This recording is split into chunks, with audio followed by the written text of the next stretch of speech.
Good evening, and welcome along to the show. Hope we find you well this evening. We got some great guests coming up, including TV legend Janet Ellis, yes, mother of Sophie Ellis Baxter and star of Blue Peter way back in the day. We'll be chatting to Janet a little bit later on. We'll have live music from singer-songwriter Eddie Booth, and we'll find out about a brand new production of Fiddler on the Roof from the Flax Trust Arts. Also, the Classic Bike Festival is taking place this weekend at Bishopscourt, and we'll talk to some of the organisers. It's all happening on this week's show.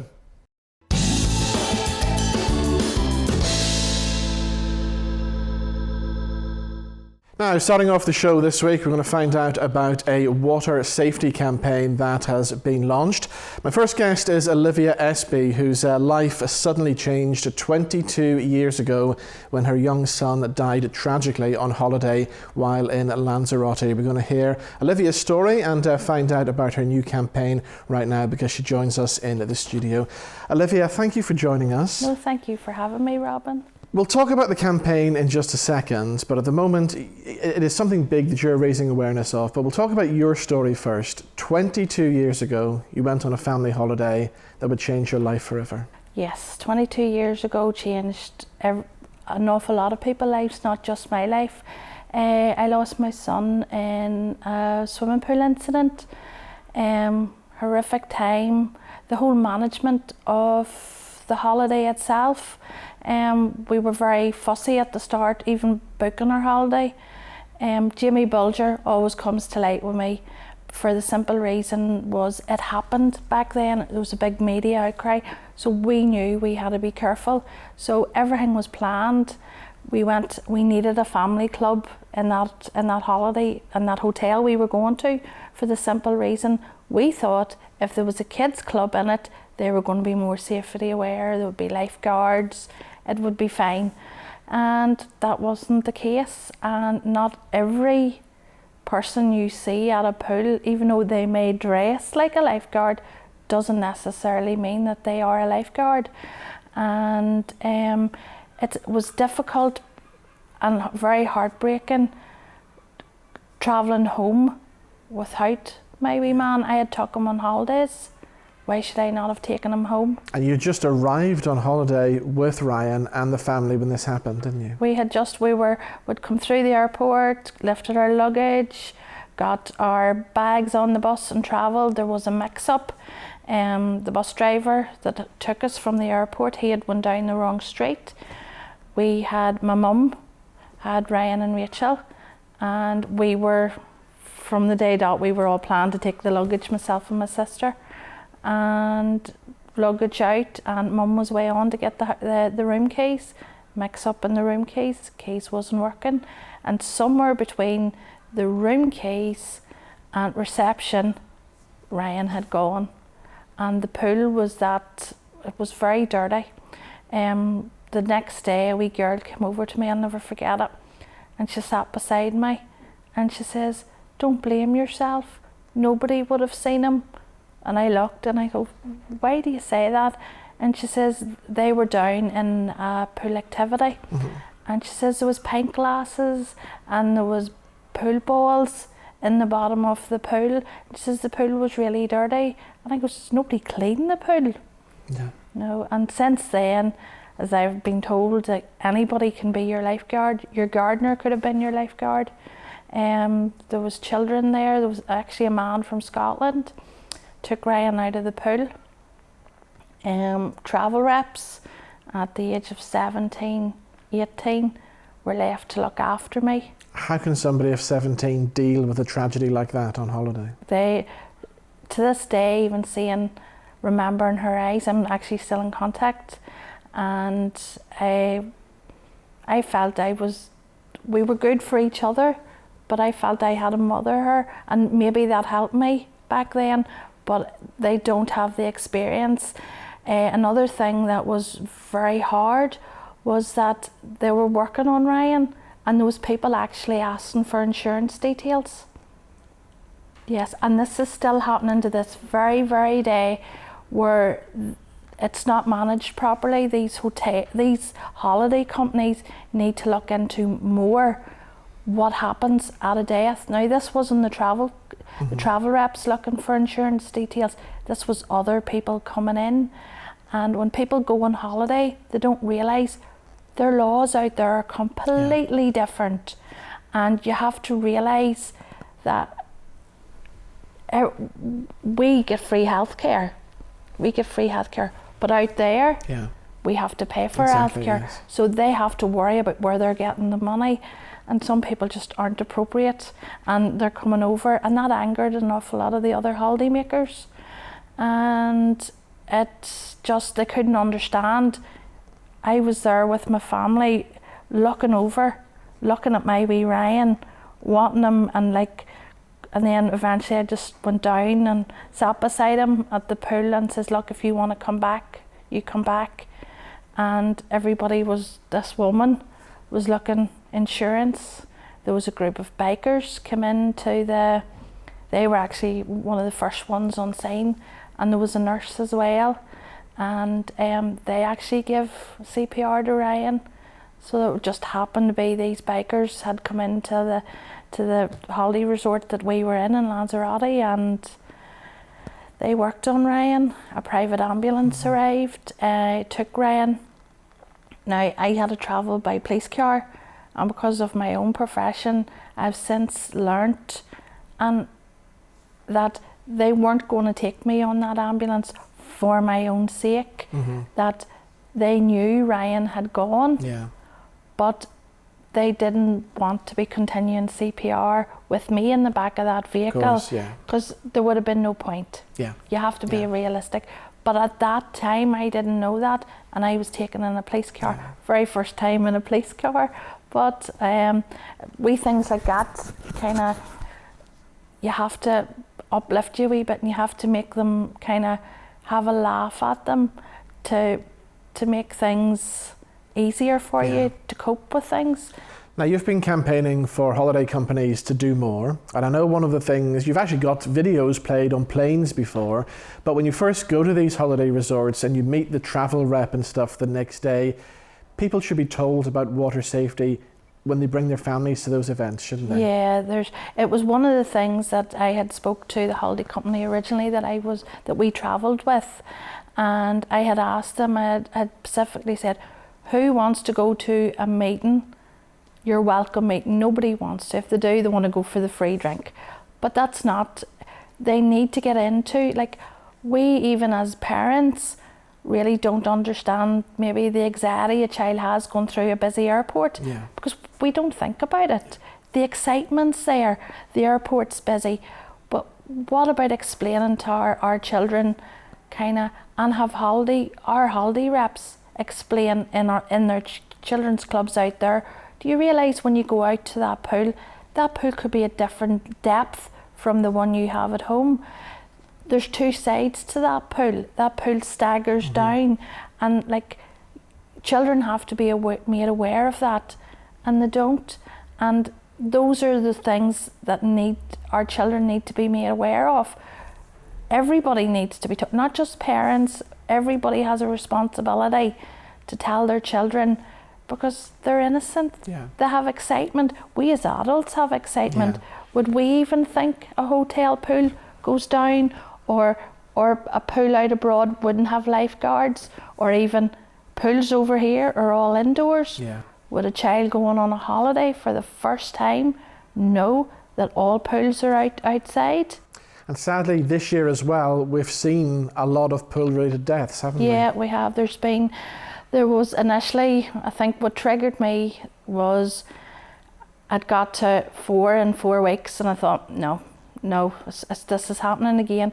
And I think with COVID as well, everybody was so excited about getting away that it was just get on holiday.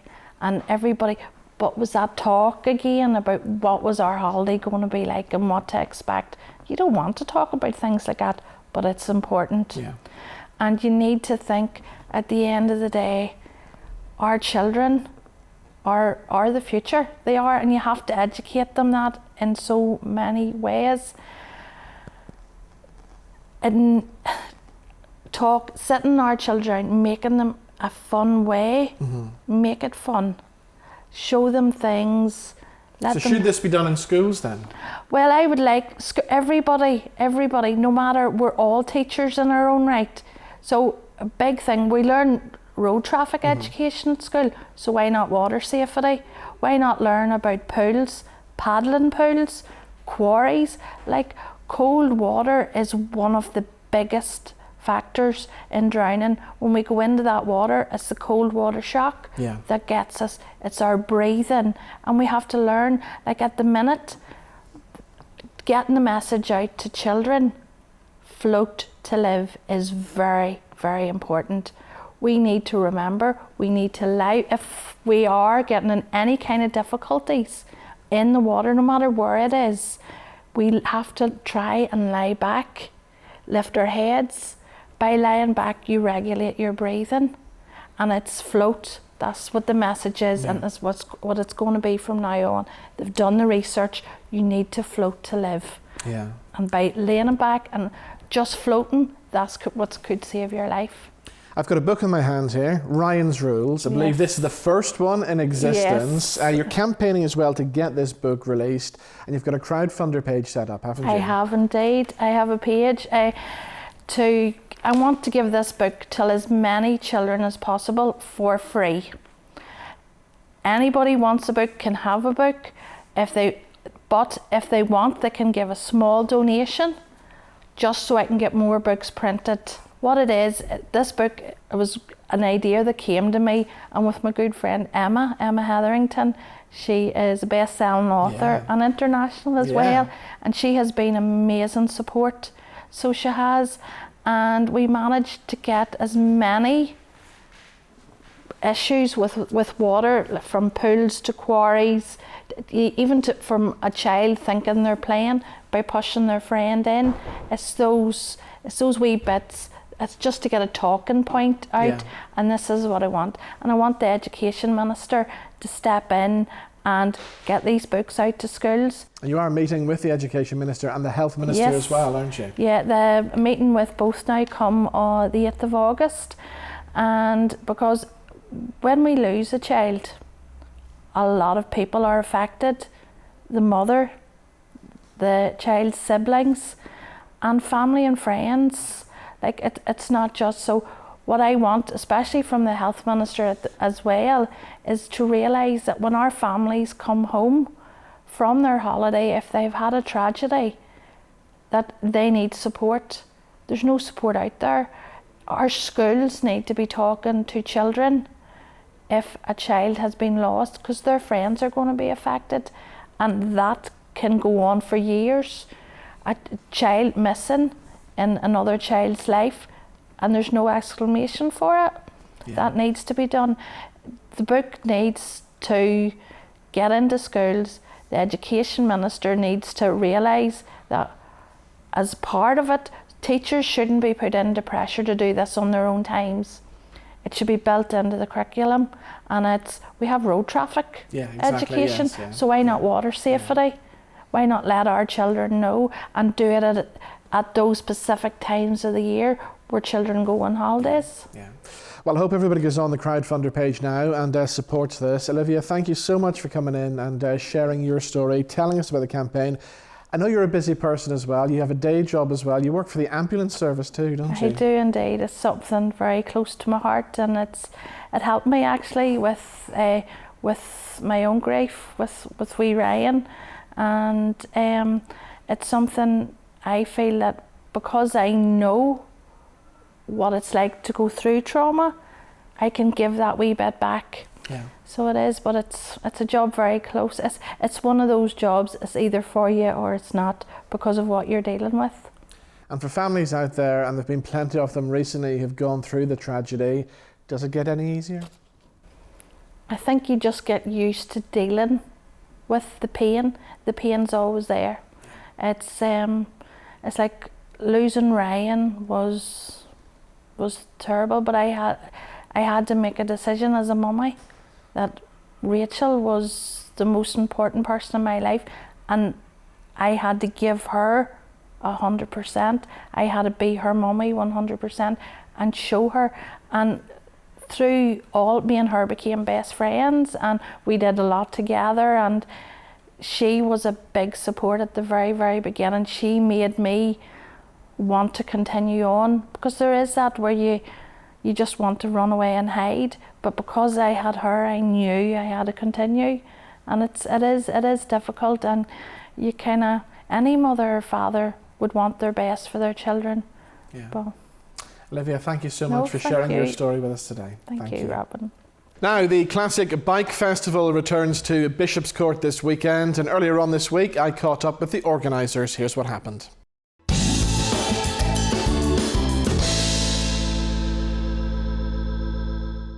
Okay, we're going to be talking about the Classic Bike Festival now, which comes to Bishopscourt from the 6th until the 7th of August. A massive event to look forward to, and I'm pleased to say the organisers join us now on the line. We're going to start by chatting to Robin Titterington. Robin, how are you? I'm very well, Robin. Yes, good to be talking to you, and good to start to promote our bike festival properly. So to do an event like this, first of all, you must be a massive motorcycling fan. Well, yes, I suppose in my younger years, I used to race bikes in the early 80s, and then, like many, ran out of money and sort of thought I'll get back to it later on. That never happened. I then sort of still had the urge to race, and I started to race cars for a while. And then I think we just got back talking about bikes and talking to our friends, and Philip and I had a discussion one day where we thought, wouldn't it be great to run an event for people like ourselves who've got race bikes who just don't get the opportunity to take them out for a bit of a spin? And could we run something, that all our friends could, gather together, and like-minded people, and talk about bikes and go out on the track? And that's really where the event came from. It was just a discussion between Philip and myself. And now we have a Classic Bike Festival Ireland to look forward to. And of course, the Philip that we're talking about is the legendary Philip McCallan, isn't it? Yes, young McCallan, as he used to be known, but obviously in his days when he was young. Yes, Philip is a legend in the sport in Northern Ireland, and I suppose globally. And his strengths really to the festival are his contacts, his knowledge. He brings that to the festival, and my background has been events and exhibitions for the past 3 decades. So really, it's a combination of our two skill sets that's allowed us to bring the festival to Bishopscourt. So for people coming along then on the 6th and 7th of August, what can we expect then? Well, obviously lots of bikes. I suppose the best way to describe it is by saying, look, there are two sides to this. One would be the bikes that are on the track, and then the static displays, which are there for everybody to view.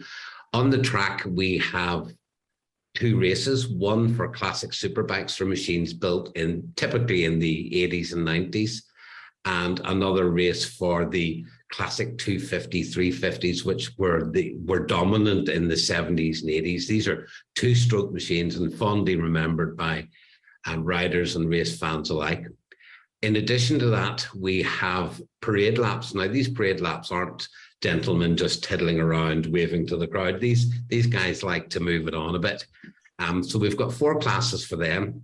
One for classic road-based machines, another one for the sort of smaller capacity bikes, another one for medium bikes, and another one for the large capacity bikes. And these bikes will range, I suppose, from the 1930s up to probably the end of the last century. In total, we have 165 bikes on track. And then moving on, the display bikes, which we have a purpose-built marquee for them, we again hope to feature over 300, again, crossing all eras from the 30s, probably to the end of the century, and maybe into the early 21st. Brilliant. Well, talking about the 1930s, a man who remembers that decade very well is also joining us now on the line, live from his shed somewhere in the North Coast. Brian Moore, how are you, sir? You're very cheeky for a guy who featured in the Sunday World, as you did. Yeah, you're referring to my Botox, which I must say you could do with a bit yourself. You think so? I'm encouraging all men out there to get this done, you see. I prefer my 50 Shades of Grey image. Anyway, I don't want to think about that. I want to talk about bikes and your involvement at Bishopscourt. Are you going to be doing a lap of the track or two? Highly unlikely, Robin. I'm a complete coward about things like that there. And you gave me credit there where credit wasn't due. Actually, I'm not one of the organisers. And I wouldn't want to be thought of as not an organizer because I might get bills sent to me and I couldn't have that. But no, all the hard work has been done by your Coney here, Robin and Philip. They've put an awful lot into this, and it's going to be an incredible event. The number of bikes, the amount of interest on social media is incredible. But you were alluding to the kind of event that it is, and I think it's like a festival with bikes would be the best way of describing, because everything's there. People are staying overnight. A lot of people will be arriving on the Friday night, Robin, because we've got music on the Friday night with RJ Rocks the 80s. RJ is RJ Woolsey. He's a biker. He's a very accomplished rider, actually. And he has this band. They're up to 7 people on stage. And he in turn comes on as Meatloaf, as Freddie Mercury, as a country artist, different guises. And it's a band I have yet to see, but I've heard so much about. So I'm really looking forward to that. So that's the Friday night. And then on Saturday night, Cellar Door, who hail from my part of the country here, they're going down. And I don't know if you heard anything about them at the Northwest 200. They absolutely stormed the Thursday night practice night at the Northwest 200. And they're absolutely planning to do the same down at Bishopscourt. They're really looking forward to it. And then before, in between, and after yours truly here, I'll be on the decks playing a few tunes. What's happening on the Sunday then, the 7th? Well, Sunday, it's very much a day of display. We'll have music going in the marquee throughout. But one of the, I mentioned it's like a festival atmosphere, we hope, because people don't have to pay into the marquee for the entertainment. It's all part and parcel of it. So there are food stands, all sorts of stands and stalls, the marquee with the music, go around the bikes, stop for a while, go back into the marquee, have a drink, go back and look at the bikes again, watch the racing, etc., etc. It's a big site and it's got everything there. It's going to be great. All right, sounds good. Robin, if people want to get their tickets, how do they go about that? Website is www.classicbikefestireland.com, and tickets are available from a link there. And just to add a couple of things to the Sunday, is that the Kawasaki team are coming over from the UK. So boys and girls who want to test ride up to 15 new Kawasaki's can go online or follow us on Facebook and find the links and book test rides. We will also be featuring in the festival marquee a large screen, which will show videos, and we hope to be able to show some of the MotoGP, which is on Sunday at Silverstone. So really, the Sunday is a fun day. See, as Brian has said, have a look at the bikes, wander around the paddock, wander around the displays, and just have a chill out Friday and Saturday and Sunday and enjoy the weekend. What I would love to see, and I think this would make a great spectacle, is we do have a sidecar outfit on site, and we have a willing pilot who will gladly take passengers. And I think what we need is to have a little tombola filled with tickets, all of which say Brian Moore on them, so he could be that lucky winner. Brilliant, guys. It sounds like a fabulous weekend. I will try and make it down myself. Thank you for joining us.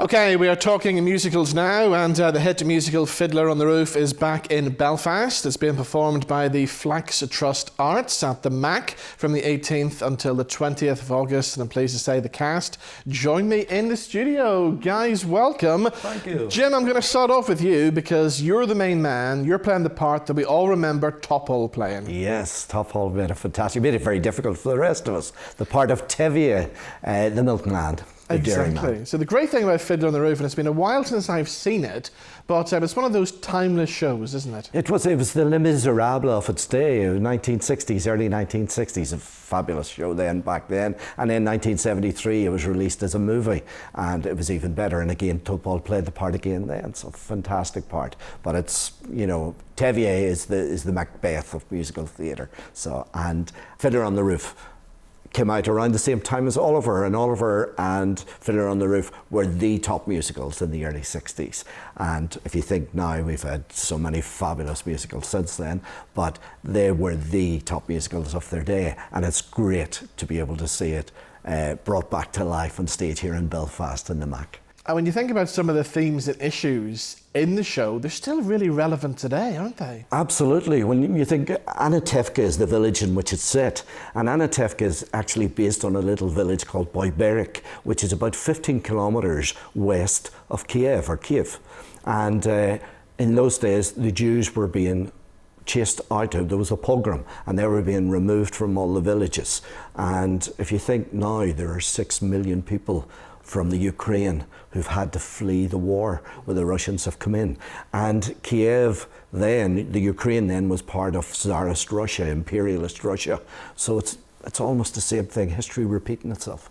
Brilliant. So Angela, tell us about the show then. I think something like 200 people auditioned for this, didn't they? Yeah, we had loads of people coming through. I mean, with Flax Trust we do, because of the nature of what we do, where we were encouraging people who, from North Belfast, maybe haven't been involved in the arts before, have never performed before, so it's like an open call. So we get everybody turning up, all ages, like little kids right up to, I don't know, 70 I think is our top age. But we get all sorts turning up, predominantly North Belfast, which is what Flax Trust is all about, from both sides of the community, again, which is what Flax Trust is all about. And we've whittled it down, I think, to a cast of roughly 60, maybe 65. Wow. And we do have lots of little children. And then we have a lot of young women like myself and Sophie. Do you like the way I said that?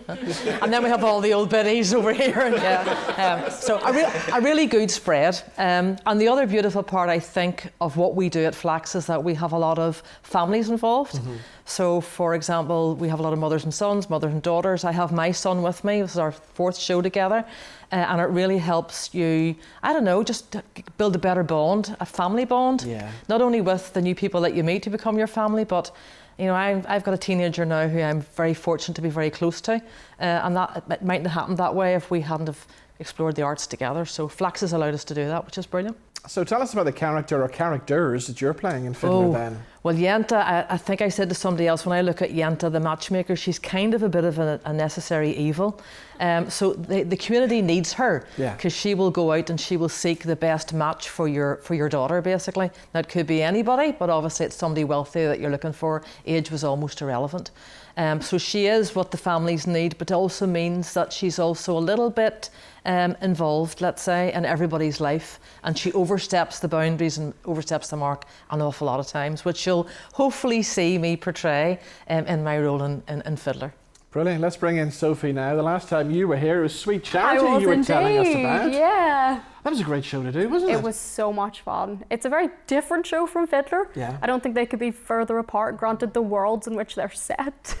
Tell us about your character then. So I'm playing Hoddle, who is Tevye's second daughter.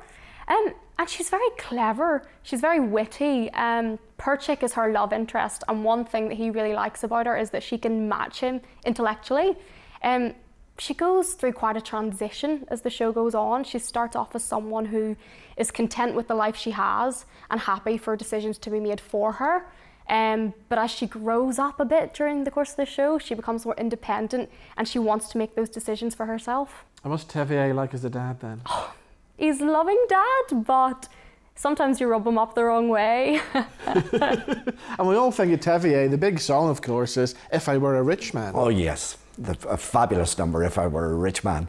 But there are so many other fabulous numbers in the show. Matchmaker, the 3 daughters, the 3 oldest daughters sing it. It's famous. Everybody who sings musical theatre wants to sing those songs. Anatevka, Sunrise, Sunset, The Sabbath Prayer. There's so many beautiful numbers in it. But Rich Man is really his reflection on because he has a tough life. He's been blessed by 5 daughters and a life of poverty.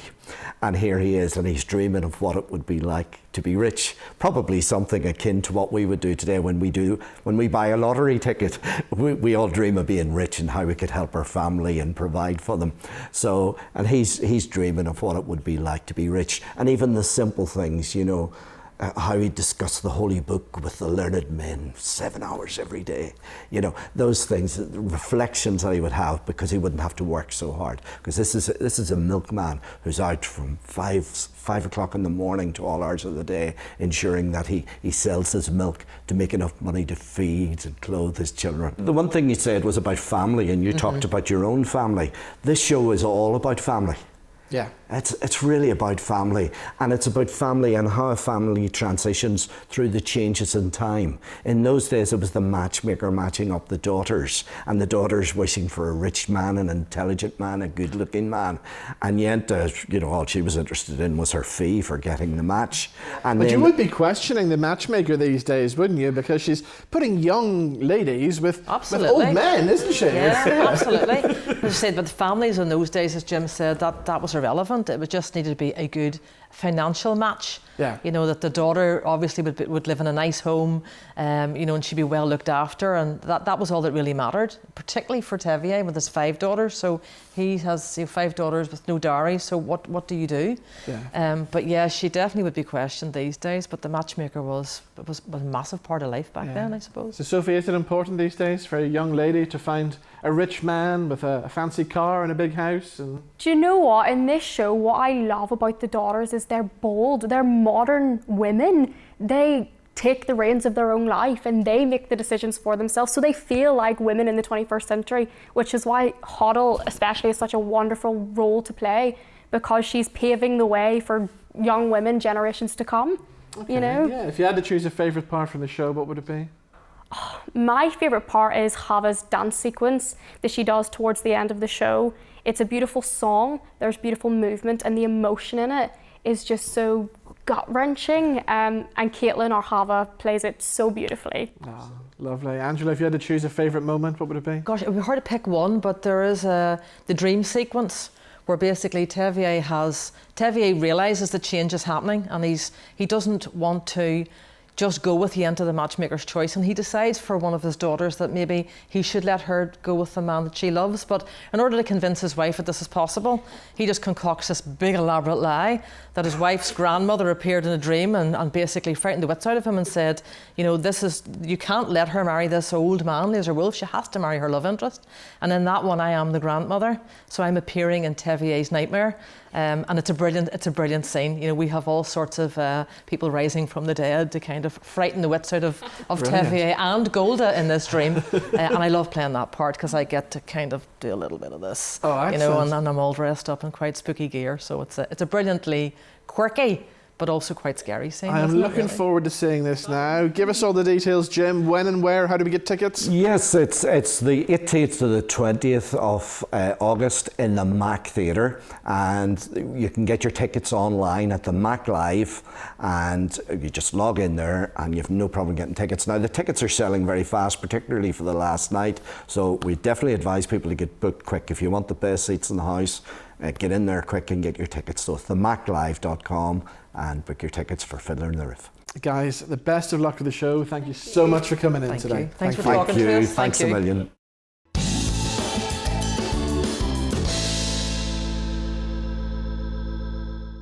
Time now for some live music in the NVTV studios, and here performing a track called A Better Life, here is Eddie Booth.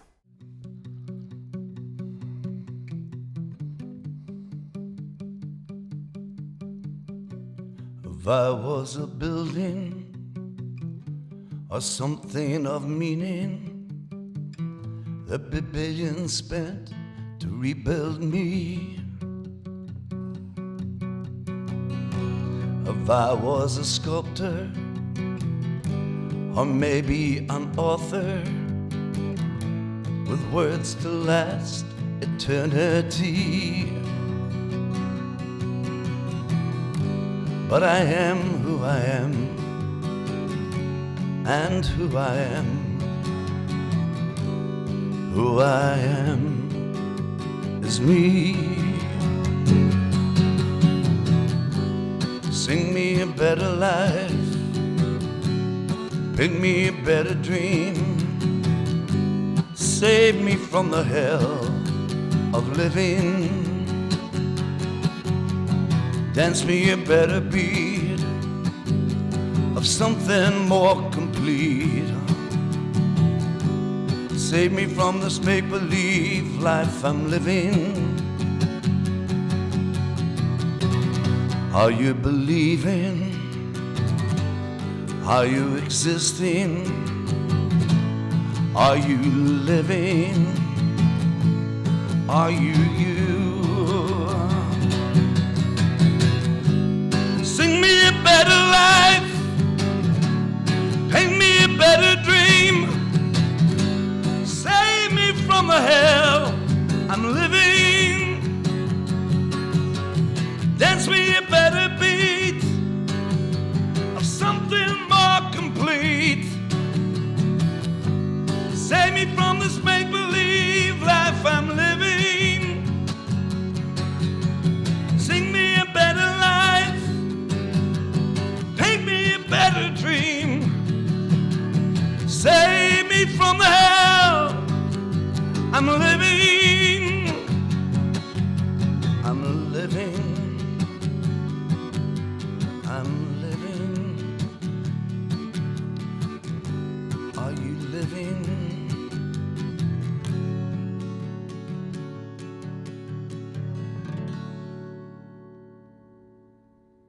So there we go, performing live here in the NVTV studios. That's Eddie Booth, and that's a track called A Better Life. And I'm pleased to say the man himself joins me now. Eddie, how are you? I'm very well, Robin. Thank you for having me on your show. Thank you for joining us. So tell us about that song, A Better Life. What's the story behind that then? It's about depression. It's about battling depression and trying to come to terms with your own emotions through life. And it's about looking at different things going on in the world. There's a line in it which talks about Notre Dame burning down, and yet they would spend millions on it. And yet when it comes to depression and human beings, we see them as a lesser commodity sometimes, and that's what the song's trying to say. And with depression, you're always looking at other people before you look at your own problems, and it's not always looking for an excuse before you address it within your own life. And of course, your own life has been one hell of a roller coaster of emotions. I mean, I remember you from years back. You were a successful businessman as well as a successful singer-songwriter back in the day as well. But after all that success, things happened and all went wrong, didn't it? Yeah, it seemed to take a turn for the surreal. Even when I look back at it now, it's hard to comprehend what actually went wrong or what happened. Just family problems and things like that there, and then ended up on the streets for 15 weeks, slept in a few people's homes at the start, and then didn't want to take my troubles to our people's doors, and ended up sleeping on the streets. I think it was about 14 weeks or something like that there, which was really difficult. How do you survive on the streets for 14 weeks? Very difficult. I mean, when I look back on it, even just water, a drink of water in the middle of the night. So you learn to take a wee bottle and fill it up with water during the day, so you've got something to drink. If you get hunger pangs, there's not much you can do because people are all away when the food's gone. But it's difficult. Not cleaning, not washing, or not changing clothes for weeks is you start to hate yourself also, and you hide. Homelessness, and it's a big thing that's going on at the moment. You know, and most homeless people that were like me, you don't want to embarrass your family or people to know, especially when I had to re-rest on, as you know, Robin, and that there. So you hide away out of shame, and then you're the one in the shadows, frightened, and you're frightened of somebody seeing you or reporting you. So you're always moved. It's like you can't fully rest properly. You know? Then, of course, there's a danger out there on the streets as well, and you were nearly killed, weren't you? I was beat up and left for dead in Crawfordsburg, of all places, you know, and I got a severe beating by a few people. I don't even know why, what it was about, to be honest with you. They hit me in the head with a bottle, and I remember that was the worst night of my life because my father's birthday was on the 22nd of December, and that's when it happened. And he had died 6 years previously. And I remember just sitting on the bench in Crawfordsburg looking at the ocean, he made, what's the point in this? And I nearly got on and walked in the sea. I did get to the sea edge, but all I done was wash the blood on my face and regrouped. How do you pick yourself up from something like that and get back into real life then?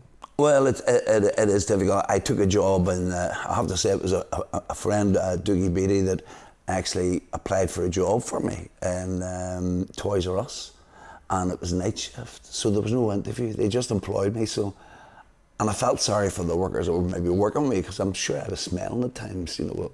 But I worked from 9 at night to 9 in the morning, and I then took the cheque that they gave me to cash converters, and I opened a bank account, used my own home address as if it was my address. Because when you're homeless, if you have no address, there was no help in them days.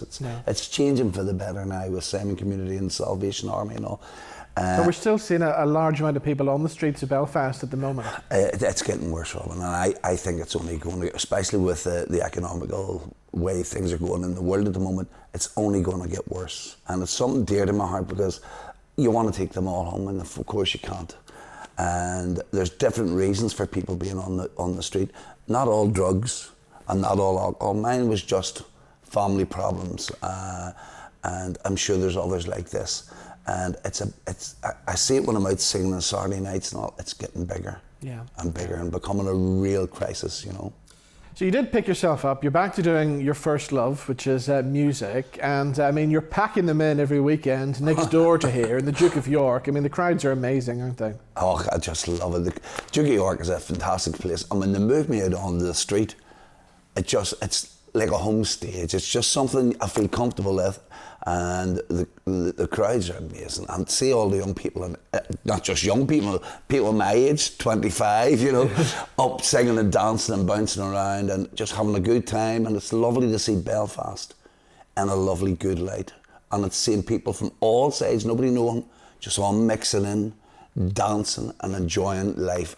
Belfast has longed for this for a long time. And it's like you're a tourist attraction now, because everybody has to get a photograph, it seems, with Eddie Booth standing in the alleyway outside the Duke of York. Yes, and when I finish the gig at night, I'm doing maybe 5, 6, 7, 8 photographs a night, and I still don't understand why they want a photograph of me. I'd break anybody's camera. But yes, and it's lovely, and the tourists from all over the world, Rob, I'm sure you see it yourself. You think about how people there from Peru the other night, and Spain, Portugal, all over, just love Chile, and they're just out to enjoy life, so I love it. Brilliant. Now you've got a big gig coming up in the Europa, a homeless charity gig, haven't you? Yes, it's with the Simon Community. It's John Rogers asked me to come along as I was homeless, and he says, would you like to do a slot on it? And can't wait. Brian Kennedy, a tremendous artist, and a lovely, lovely guy. Also Andrew Strong. What a vocalist. But you've got the wee band, Dave Matrona here, fantastic. Owen Murphy, Garth Dunlop, amazing art. I feel like the old boy, you know, with all the easels, but they're all amazing. And it's so lovely to see young talent coming through in Northern Ireland and making these big stages. And I feel so privileged to have been asked to come on, because it is something close to my heart. The homeless plight, and all the donations, I think, are going to the homeless people, you know. And Starbucks, I think, is involved with this also. Brilliant. You're going to do another song for us. What are you going to do this time? I'm going to do the wee homeless song I wrote about my own experience. It's God Give Me a Home. And it's just about my experiences on the street, of maybe not being loved again, or not being hugged by a girl ever again, or by anybody, or having the emotions of somebody to love you ever again. And that's what the first verse speaks of. And that can destroy a soul, when you don't think you're ever going to be loved by anybody again, or you feel you're unloved. Exactly. Well, Eddie, thank you so much for coming in and sharing your story. The best of luck with the gig at the Europa, and we'll see you back in the Duke of York on Saturday. Thank you so much, Robin, and thank you again for having me on your show. Very kind of you. God bless you. No problem. Right, here we go. Some more live music from singer-songwriter Eddie Booth.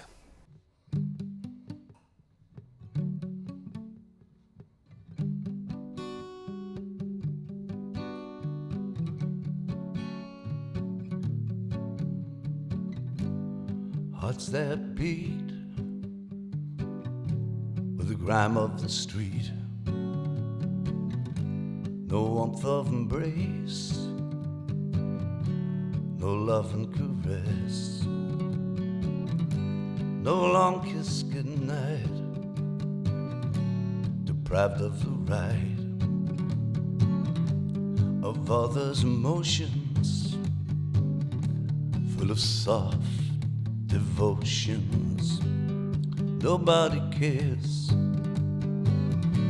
when you're out on the street, looking scraps to eat, wasted banquets there at your feet.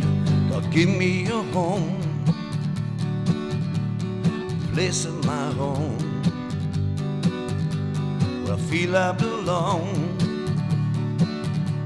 where I can call home.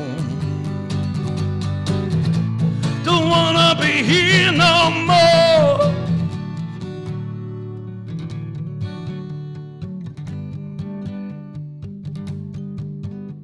Some throw you some change, go on the way, no words to exchange, Lord knows there's nothing to say. So you sink in your coat just to hide your fears, and nobody knows the fall of your tears. And this piece of ground that I sit upon is all I have to show I've been around. God, give me a home, a place of my own, where I feel I belong, where I can be strong. This whole of my soul is taking over all of me, destroyed without knowing. God, is there a place for me? God, take me home. Come, come, don't leave me alone. Come, come, God, take me home.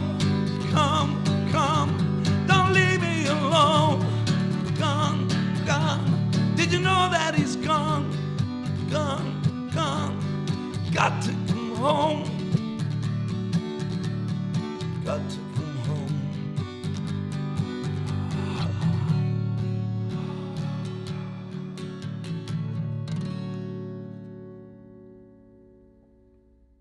Now, my final guest on the show this week is a TV legend. I remember as a child watching her on Blue Peter, and this week I caught up with Janet Ellis. We're talking about being a grandparent and some of the worries that they have. So here's what happens when I caught up with Janet Ellis.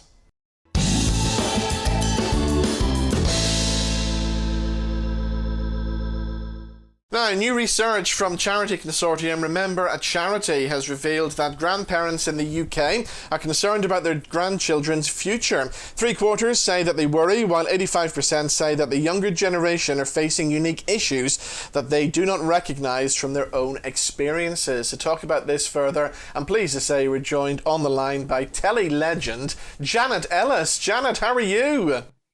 I never know quite how to take legend, but I'll take it today. Thank you. So we're talking about grandparents today and grandchildren, and I would imagine from your years on Blue Peter, you'd be a pretty cool grandparent to have. Does anyone ever ask their grandchildren to describe them as cool? I got brief points once when I broke a small bone in one foot and invested in, I won't name them, but a trainer of advanced technology and multi-cash, because the sole of it was really, really thick.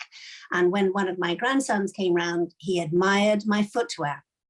And I didn't really like to tell him the only reason I'd done it is that it was the closest footwear equivalent to wearing a surgical boot.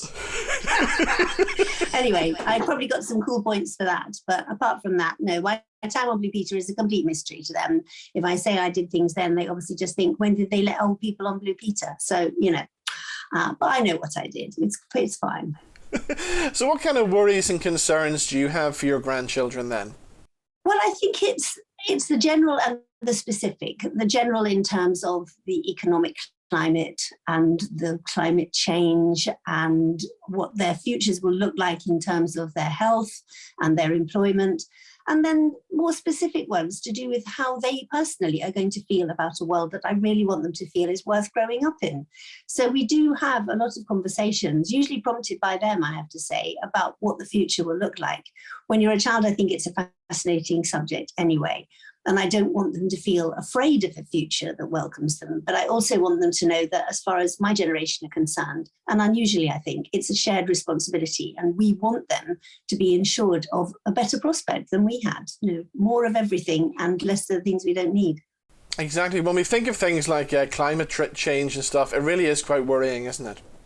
Very, very worrying, yes. But in some ways, and I think that's why Remember a Charity is so important, that you could make a smaller bequest as you like in your will, but it will really help future generations. It is that old adage of planting a tree that you won't be able to see, but somebody else will appreciate the shade. And I love the idea that we are all linked and that anything I do long after I've gone might make the smallest difference. They don't even have to acknowledge it personally. I'm not in this for personal gain, but that we know that it matters beyond the time that we have on this amazing, extraordinary place, and that we are still remembered somehow. Because like a lot of people, I give to charity, I support some, and there are some that I react to like everybody does. It comes up on the television or your phone and there's an immediate direct need. But what a gift in your will does is acknowledges the work that the charity might do way beyond and away from any kind of public persona. Most charities are involved in incredibly hard work that we really never see. And the people who work with and for them have my utmost respect, because I know it's a hard graft. I would love to make things a little bit easier in the future for a lot of people. Now, according to the latest research as well, grandparents are worrying about not spending enough time with their grandchildren. And one of the things that I wish that I have spent time with my grandparents was talking about family history, because I'm researching my family tree at the minute, and I just wish I could have sat down and had those conversations with my grandparents. Oh, me too. In fact, I never met my grandmothers. They both died when my parents were in their teens, so they scarcely knew them either. And both my grandfathers had died by the time I was 5. So I don't have that connection, and I envy people who do. I also, of course, haven't got a template for any grandparenting, so I'm really making this up as I go along. But equally, I already know, obviously my eldest grandson is 18 now, and I already know that the relationship deepens with his mother, my daughter Sophie, and with his uncle and aunt who don't have children yet, and I think a bit worried about how many they might be required to have. Sophie set the bar quite high there. Not everyone has to have 5 children. But we are having conversations about that, and actually the other day, one of my littler grandsons was round, and I was talking about my mother, who died years ago, way before he was born. In fact, I was pregnant with my youngest child, who's now 31. So it was a long time ago. And I was talking about my ma, and he said, I don't know what she looks like.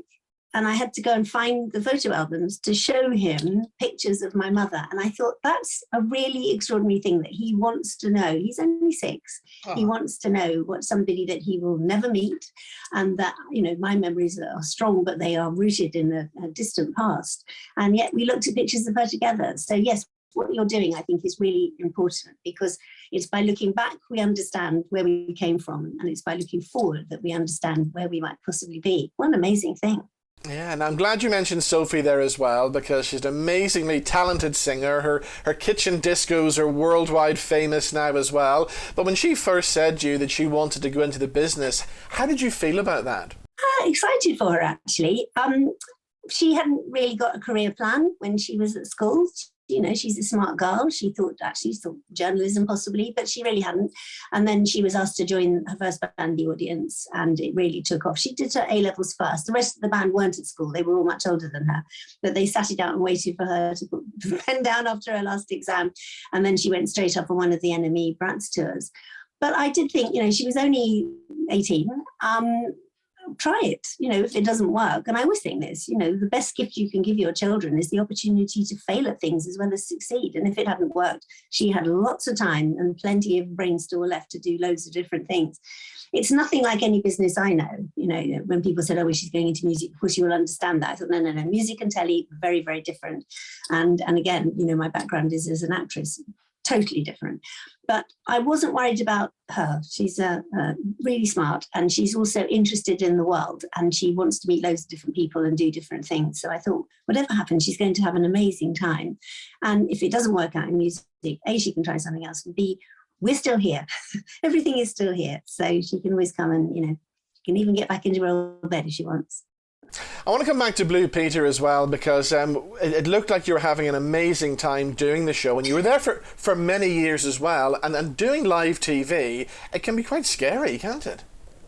Yeah, it's the best though. I didn't know any other way to present either, because I come straight from an acting background. The closest, of course, is doing theatre, because we didn't have water cue and it was always live in my day, twice a week. So wherever else you've been, Monday and Wednesday, Thursday, you got your script and you learnt it for the studio the next day.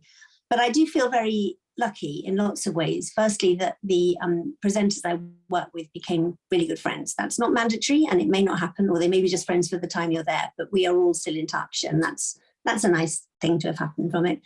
So it was scary occasionally if, I tended to be given the longer, more wordier items to learn, and I knew it mattered, to get everything right. And my then editor, Biddy Baxter, was really keen that every single programme was the best it could possibly be. And I'm eternally grateful for that attitude, because there was nothing lackadaisical or slapdash about any possible mistake that you made. If you made a mistake, it was interrogated afterwards, which I think is right, actually. I genuinely do think it was really lucky.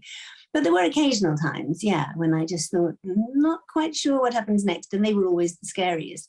You might imagine that having a child who doesn't say as much as they did on the run through, or an animal that is out of control. But those things are actually the things that everybody's sharing. It's much scarier to turn to camera and to have to go into announcing a film and be thinking, I'm not quite sure how this sentence ends. But in terms of, the seat of your pants stuff, that doesn't really translate. I think people are thinking, no, what about fires? What about difficulty? What about danger? But I always found that much, much more terrifying. And of course, you were good friends with the late, great Karen Keating as well. I was, yeah. She was my youngest godmother, yeah. She was an extraordinary, lovely, amazing person. I feel better for knowing her. Oh, that's lovely. What do you think about children's TV now, that it's, it's not as big as it was back then? You guys were from a golden age of television, really, weren't you? I still am a big supporter, actually, of all aspects of children's television. And I've always thought that children are really good at editing their choices. I've never been one of those, children spend too much time in front of the telly. I think if you bore them, they'll leave. They're not going to stick there because their peer group thinks it's cool to watch something. They're a really reactive audience, and they still are. And the volume and depth of what comes in from all around the world, I think, is absolutely mind-boggling. And I still think the levels of energy and enthusiasm in children's television rival anything you'd find in the grown-up world. Yeah, well, if people want to find out more information about Remember a Charity, where can they go to for that? Actually, they've got a really good website. Anyone listening to this who is prompted to act, and I hope it's many, might be thinking that it's difficult, that it's a legal minefield, that it will be expensive. And it really genuinely isn't. It's, if you've already made a will, it's a question of adding a codicil, which will probably cost you between about 30 and 70 quid. I mean, minor. And if you haven't made a will, then please make one, because it's an important thing you can do. It doesn't take that long. And, most of the time, it's pretty pain-free exercise. Friends and family first, but any charity you support, please think of them. And I'm as guilty as the next person of reacting and not thinking about legacy. So this is a big prompt for me too. Brilliant. And are any of your grandchildren thinking about going into the media, into show business?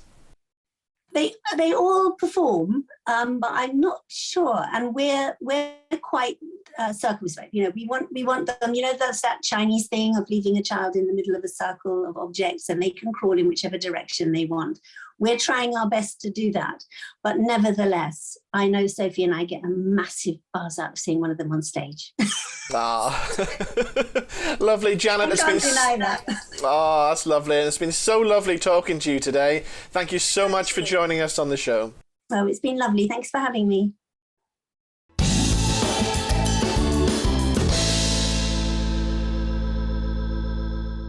So, big thank you to Janet and all the guests on the show this week. We'll see you back here same time next week. Bye-bye.